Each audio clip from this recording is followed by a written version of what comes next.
Greetings everybody, this is Elias Plyanakos from Wireless Insider, and today I have with me the brand new BlackBerry Z10 straight from BlackBerry.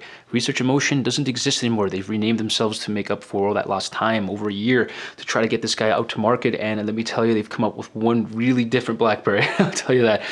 This is going to be a really long video in comparison to some other ones. We're going to go over quite a few things, everything ranging from specs, hardware, the navigation, some of the optimizations and features the device has, connecting it to a television, seeing how it connects to your computer. This will be as thorough as possible to give you a good idea of what this guy is capable of doing and if it's a good right for you.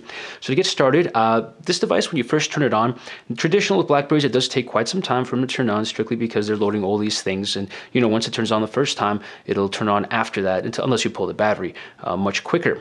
This one's no different. It does take a little while to turn on, but nothing too crazy. It's certainly shorter than the other devices, but what's cool is you can touch the screen and, you know, see how much percentage is left until it's finally turned on, and eventually when it does turn on, it just gets straight down to the user interface. You can get going. So yeah, that was a nice little small tidbit I saw there for the Z10. Taking a look at the hardware, it feels very nice. I'm a fan of things that seem very modular, very, I guess this is really boxy, as opposed to something like the Galaxy S3 where it has these sweeping curves. BlackBerry's always had a tradition of having, you know, very jagged edges, and this is what I appreciate. The corners are curved, but it's very boxy. Very similar to the iPhone 4S or 5, you know what I mean. This looks really boxy, and it feels good because there's no taper off and it feels solid in the hand.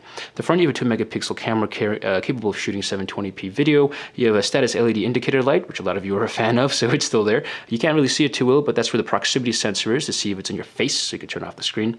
At the bottom, you have the microphone, which is divided between the display and the bottom part. This feels like metal, feels very solid. I can't speak if it's plastic or metal, but it does feel very solid. At the top, there's a power and standby button, 3.5mm headphone jack, volume up, volume down, and a mute button, which I love because this also lets you control media. So if this bad boy is in your pocket, you control pause, play, fast forward, rewind, skip track, everything from here, as well as changing the volume. On the left side, we have what looks like 2 charger ports, but no, you have a micro USB cable charger port, and mini HDMI port for displaying to a television, which you'll see us demoing that in just 1 minute. So it has both of those right there on the side, which is cool. 8-megapixel camera with a really freaking bright LED flash, and you'll see when I demo it just how powerful it really is. BlackBerry logo and a really weird looking battery.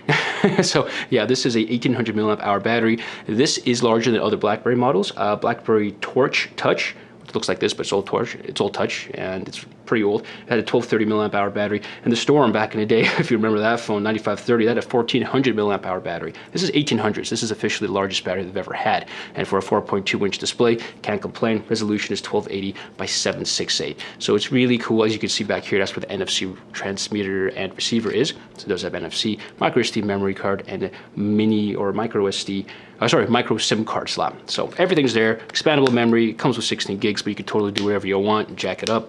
All right, so let's get to the good stuff. Let's get into the phone. You can unlock it or open it up in one of 2 ways, pressing the power button and then sliding up to unlock. Or when the phone is asleep, by default, this is an option. You can turn this off, though. When the phone is asleep, you can swipe to drag upwards, and it'll unlock the device. What's good to know is if you do password protect your phone and you do want to get to the camera, you can still hold it down, and you can access the camera while the device is still locked, which is great. So you can take your picture, do whatever you want, and then you can lock the phone again, and you haven't allowed it to, or allowed anyone to get into your phone because the password was never entered. So it's nice to see you can access the camera without having to unlock your phone.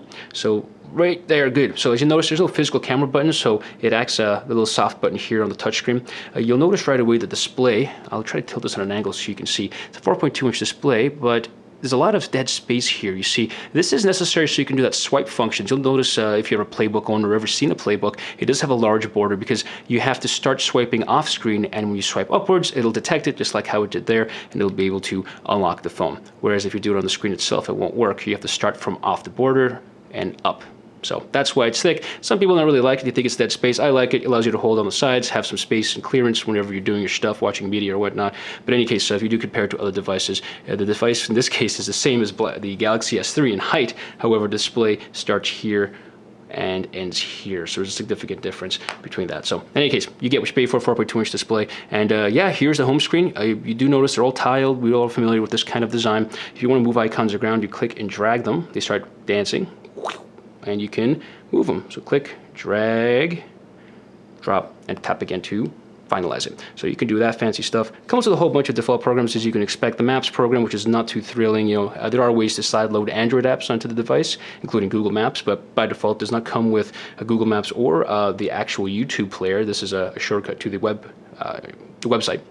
As voice dialing, which isn't too, the voice activation isn't really being optimized too well. If you double click or if you press and hold the home button or the mute button. Please set up voice control. Yeah.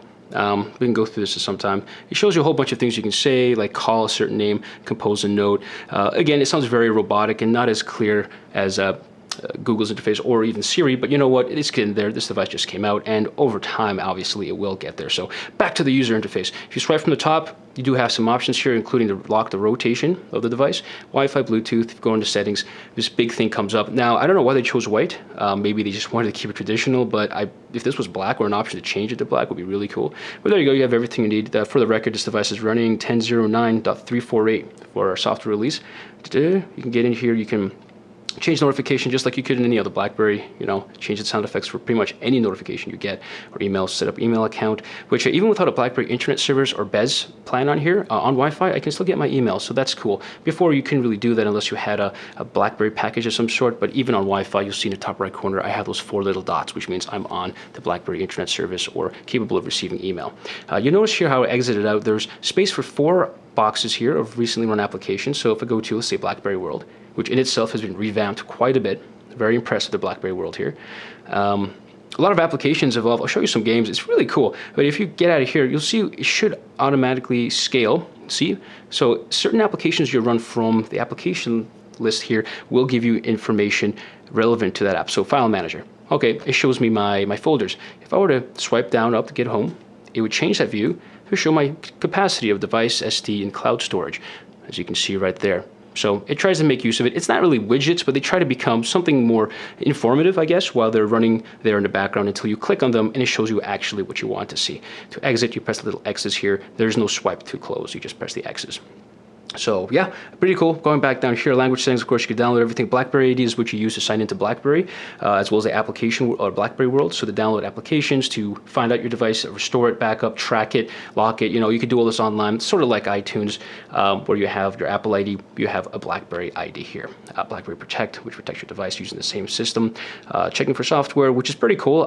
When I did try installing software for this device, which you should see here now, it did install pretty good. Actually, if you're a BlackBerry user and you're seeing this right now, how fast it is, you should be impressed. Before, if you tried downloading a 5 megabyte patch, dear God, it would just freeze up, sometimes corrupt your install, and you have to go back to scratch. Nobody likes that. And here, when I installed that patch, it went down to just a few minutes, and it was done. It even gives you a choice if you want to restart. I chose to, yeah, but there you have it. You can update your software and OS without having to go through too much headache and no risk of losing your stuff. So, yeah, if we go here, like we said before, this comes with 16 gigs of memory, have more than enough space, and yeah, so let's see what else we can do. If you keep going to the right, I don't want Facebook. Go far right, it just shows your icons, applications, but if you go far left, it shows you your BlackBerry Hub. This is where everything you need to access is located. So recent calls, missed calls, notifications, text message, BBM, it's all here, as well as email. There's another shorter way of accessing this. So if you're at the home screen, to get to that section here, so we'll swipe up. If you go up and right, it shows you. So from the home screen, when the phone's already unlocked, you can swipe up. It shows you any notifications here, and swipe right takes you to your hub or your previous view, in this case, emails. And if we go ahead and take a look at the email here, since we're here. There's the zoom, done. Pretty smooth, can't complain, and it scales very well. You can also enable disable options to download images automatically. No more weird prompts. It's just a settings here that allows you to customize that. So very nice to see that there. It's all unified. It took some getting used to. I'm not gonna lie, because it's really weird to have everything all the way here. It's only available here, and to make a call, it brings you to a similar interface where you can access certain numbers, your dial pad, and if you ever have to get back, you just swipe right, shows you your emails, click here, take you to your hub, which adds everything together. And if you have a missed call or you make a call, it's up there at the top. So let's get back to that dialing pad, which saves here as active. All contacts here. It's nice that you can choose or you can see multiple numbers. So let's say I want to choose Barack Obama. There's 2 numbers, home and work. You can get straight to it. If you want to access the contact itself in your address book, click and hold, and you click this button here, and boom, there's your contact details. Last activity, text messages, phone calls, emails, you know, everything's available there. So there's a lot of options. When you're in any kind of application, if you swipe down from the top, it would give you options if you had anything else to do, or these 4 or 3 little dots down in the bottom right corner. So this is very different than anything else. BlackBerry 10 or BB10 using QNX is completely different, but it seems to be working very well here. And you should see that flick or change. Oh, this one. See, it shows my contacts, but when I close out, that will change its view. So that's pretty cool. Makes it useful, you know, not just sitting there doing nothing, but very nifty. So let's go to the browser. It's the HTML5 browser. Oh, I'm showing the counter too. Check this out. So I have an appointment. If I swipe that up, that guy should adjust. It shows you any events that are going on today. So, hey, you know what? It's pretty cool. If you can't have widgets, you might as well make use of the tiles that are sitting there doing nothing. So that's exactly what it's doing. Let's go to the browser. And we'll go somewhere. Let's go to YouTube, because it is pretty heavy. This is the mobile version. Okay, it's on Wi-Fi. It worked really good. Address bars at the bottom, loading bars over here, and a lot of people are wondering, so I'm just going to show you right now. Proof is in the pudding. If we go to display actions, flash is an option here. So it's not really too good. You know, it's not crazy. By all means, you can open it up in a different player, but you know, flash is supported on the BlackBerry 10 or the Z10.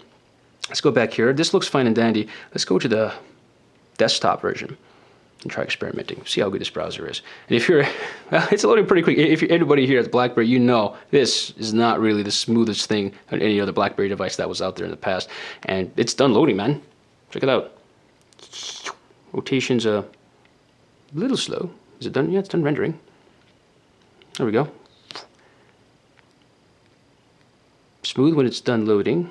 Pinch to zoom. Nice. Yep.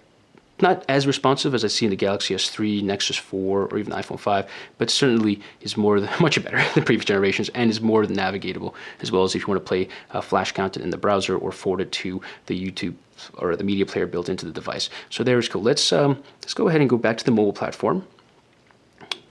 Actually, can I do that? I'm curious to say, let's launch the application from.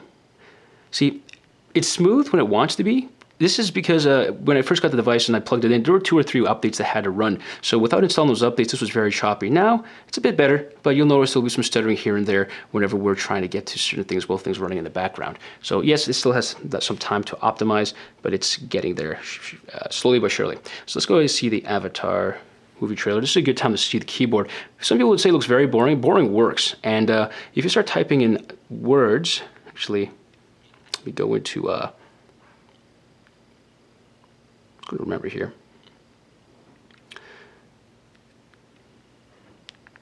You'll see that words pop up on the keyboard, and you've seen this probably in demo videos. What's really nice is what people don't notice, the buttons are designed, or the actual hardware itself is designed to learn the way you type. So if you start missing letters a little bit by 1 or 2 or 4 pixels, it'll configure itself based on the word you want and where you type that letter, how it should predict your text or your words. So this is sort of like having a normal keyboard and swipe built in, which is a feature for, or a downloadable keyboard for Android users, which tries to predict your words, and it works very well. So if I type the quick, you see that it tried filling it in with a spacebar because it knows that's the only word that can begin with QICK.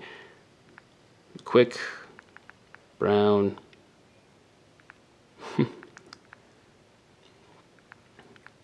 double space. You can change all these punctuation settings, but it's really nice to see this. It's trying its thing. If you don't want to use the word prediction, by all means, just keep on typing, and it's awesome. Oh.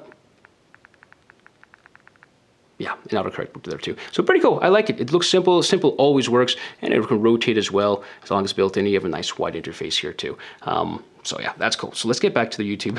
And there's so many things to talk about. We just keep jumping back and forth, but I really wanted to show you that keyboard. And let's go ahead and search for the Avatar movie trailer. Okay, Avatar official trailer. Sure, why not? No, it's a yeah. Volume up.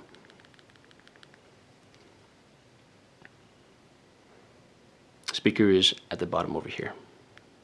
Jake Sully?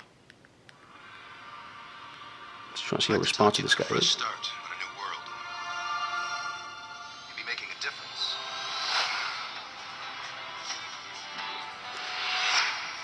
I became a Marine for the hardship. clearly looks good. Audio is not too loud. Of course, this does depend on what you're playing. Since we're talking about media, I do want to show you something. Again, based on how the phone is oriented, the bottom part of the phone will act as the go home option. So if we swipe up here, it'll take you back home. That's fine. Let me go to the music player. I did put something in here. This is another test. This is from Windows Media Player. It can get pretty loud if it wants to. It went a little scruff. So it can get loud when it wants to. It depends on the media input. If I lock the device while music is playing, let me demonstrate this media functionality with the buttons here. Volume works. Device stays locked. Pressing the mute button pauses it. And if you were to hold down volume up, technically it would skip a track, except there's no other music on here.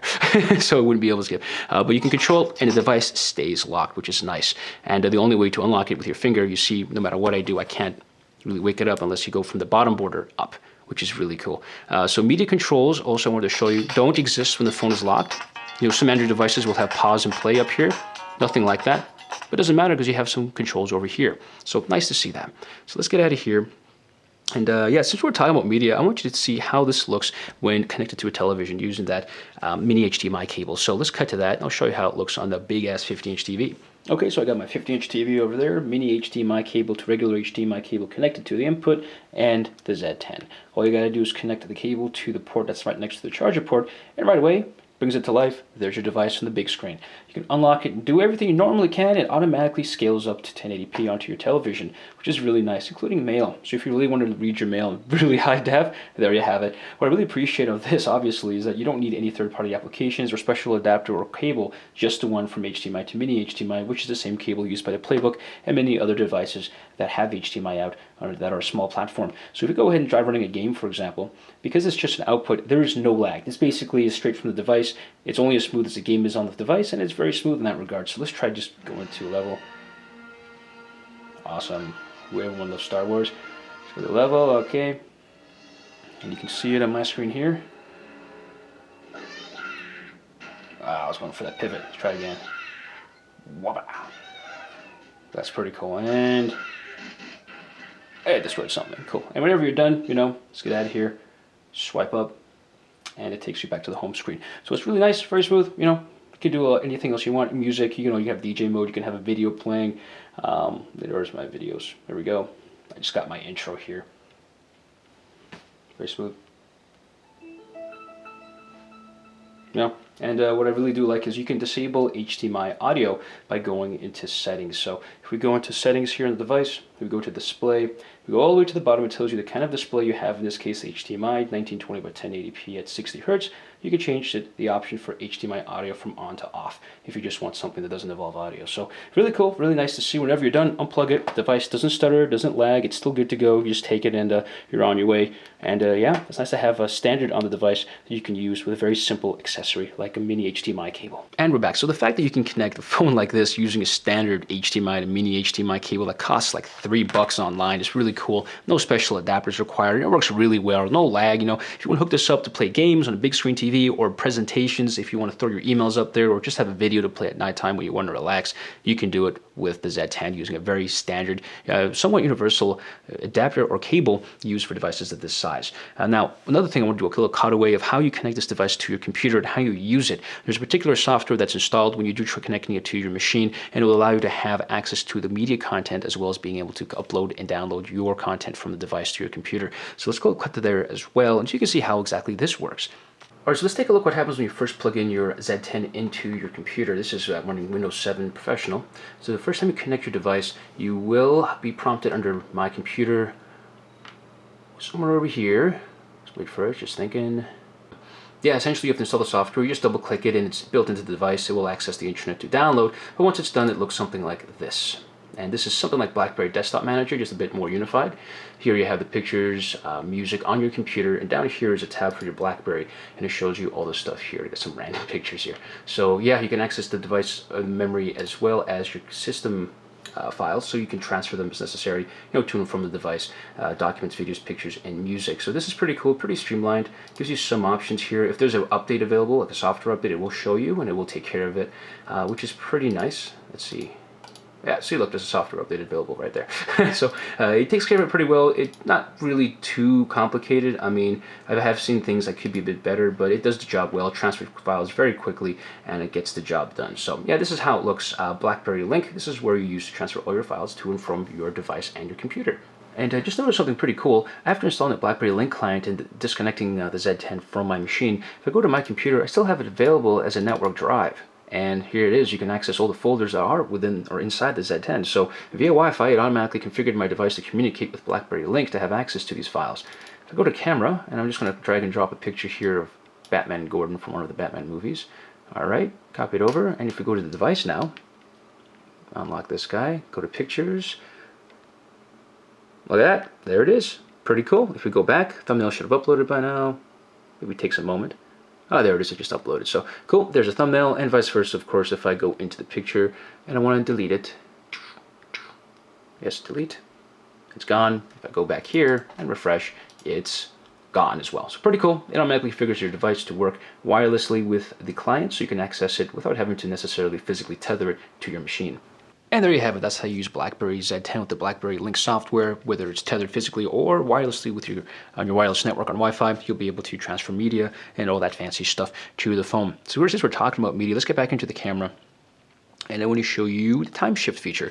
I tried demoing this with someone else, so I'm going to try to do it here on the front-facing camera so you can take a look at me in live. If you press this button here, TimeShift essentially allows you to scrub through photos to make sure someone smiled. So let's switch the camera by pressing these buttons.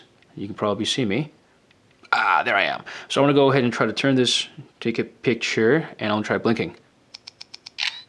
Great. So let me click on my face, and you can see I blink. See, that's not good. So if I choose one that look good, my mouth wide open. No, I don't like that one. Sure, why not? Click it, done. It adjusted the photo with my face, and it's saved now. And now it's in my gallery. And there I am. That was my first test. Okay, my gallery's not there. So there you have it. Let's switch back. And yeah, you can go ahead here, take a look in the camera. You can see the flash. I want you to see how the flash is like. On that note, you can't use the flash when you're using TimeShift, just because it would just be too bright and blinding you. So unfortunately, using the TimeShift functionality to ensure someone actually smiles, the flash can't be enabled. It won't give you the option for it. Back to normal photo. Switch camera. Okay, so I want you to take a look at the flash, and it's pretty bright. So at nighttime, you can basically click to drag where you want to focus, and when you're done, you can either press the screen or the volume button. They act as shutter buttons as well. So bright, eh? It's very fast. Let's see if I can do it at this angle. Very bright, and the pictures that turn out are pretty good. I have to say, with the flash. Now, without flash, I don't know what you're really comparing it to. A lot of devices don't take the best, especially in low light conditions. But let's go to the gallery. Let me show you the proof in the pudding. Yeah, pictures. Yeah, these are some close-ups I took of some random stuff I found in my room. Let's go here. You know, that's the macro ability. Being able to touch the focus makes a big deal when trying to get pictures of items. With flash, looks a little washed out, but again, very accurate, very focused. There's some RAM and my old BlackBerry 9900. I missed that guy. Very close. Very nice. So, I don't know, a lot of viewers out there are talking smack about the camera. Well, here's the gallery. This is 5,000 by 3,500 pixel image. It's about 3 or 4 megabytes. I don't know. Do you see any lag? I don't. By the way, it's the AV-8B Harrier. It's an airplane. So if you take it in, it's a very large image. There's no lag zooming in or out. Kind of overkill for a screen this size, but still I wanted to demonstrate that. And when you do use the flash, it works very well. When you do not use the flash, you'll obviously have some noise, which is natural with any device, especially the time shift function. But yes, it's totally capable of being able to take decent sized pictures and video at 1080p. If you're using it for that, works great with a bloody bright flash, as you noticed. So brighter is better, bigger is better, and in this case it actually turned out pretty good when it came down to using the flash when taking pictures. Another small thing I like, since we're talking about brightness, is when I plug this device in at nighttime and I want to use it as an alarm clock or always keeping on, you can time it to have do not disturb, you know, so you don't receive phone calls within a certain time period, but also you have this cool swipe down infrared looking clock, so it doesn't blind you. Because seriously, when you have this device and you look at it, normally it is pretty bright, but having that ability to swipe the drag down at nighttime and not have to worry too much about blinding yourself in the middle of the night and enabling and disabling your alarm is pretty cool. So props to BlackBerry for introducing that somewhat almost invisible feature. A lot of people out there will appreciate it. the device overall is really nice. It's really fun to play with. It took some while getting used to, but you know what? They put in a lot of cool hidden stuff here. Emails work great as you can expect. When this device is hooked up to a BlackBerry Exchange server or Fusion server, you'll be able to have a work and play mode, so you can separate work and play. So you can have a personal profile and a work profile. So if you have a day off, you don't have to worry about having emails from work coming in and all that kind of stuff. But I can't really show that here because I don't have this hooked up on a Bez. While it does take a few more steps to get around. You know, this is a big change from what BlackBerry users are accustomed to. It actually doesn't suck. The browser is totally acceptable, but there's nothing too incredibly awesome about it that I can put this above any other device. It seems to be doing a lot of the stuff a lot of other devices can, which in itself is a huge accomplishment for a device like this. BlackBerries traditionally don't run too smoothly, or certainly can't play games or applications at the same quality or same kind of performance as other devices. But I can say is there are quite a few games available now and really fun stuff. The phone is loud, the profiles are there to customize it as you see fit. All the things you liked about BlackBerry is still there, and you do have some multimedia options as well if you really want to get into trying to play something funky or throwing it onto a big ass TV and you can play it with all your friends watching or by yourself at home. So yeah, it's really nice to have a device that does it all. And this is getting there. The fact that it has that mini HDMI port right there for a really cheap accessory, plug it into a TV or a projector, that's a big bonus for a lot of people. I know it is for me. And the fact that it is loud enough so you can hear it in any environment, and the display is nice and bright, you can see it even in sunlight. I mean, for a dual core 1.5 gigahertz processor and 2 gigs of RAM, this is more than capable of being able to run a lot of applications out there. It just needs some time, which is all that it comes down to. It's only been out for a few weeks as of this video. In a few 5, 6, 7 months, when it becomes more and more optimized for this OS, we can expect a lot of applications to come here, and certainly, hopefully, ones that you can make use of. But there you have it. Hopefully this review was useful to you. It's a really nice device. I'm loving the Z10. I wish I could hold on to it longer, but I have to bid adieu. I can't wait for the Q10 to come out, which is the keyboard version of this phone. But it's nice to see after a year of bloody waiting, they finally come out with something that's worthy of the wait and capable of taking advantage of any software that might come out in the future, or games or applications, so you can make full use of the device's hardware. Again, this is Elias Planiakos from Wireless Insider. Hopefully you found this video informative and somewhat helpful in your decision-making process if you are looking at getting the BlackBerry Z10. If you have any questions or comments, leave it in the section below. Until next time, take care.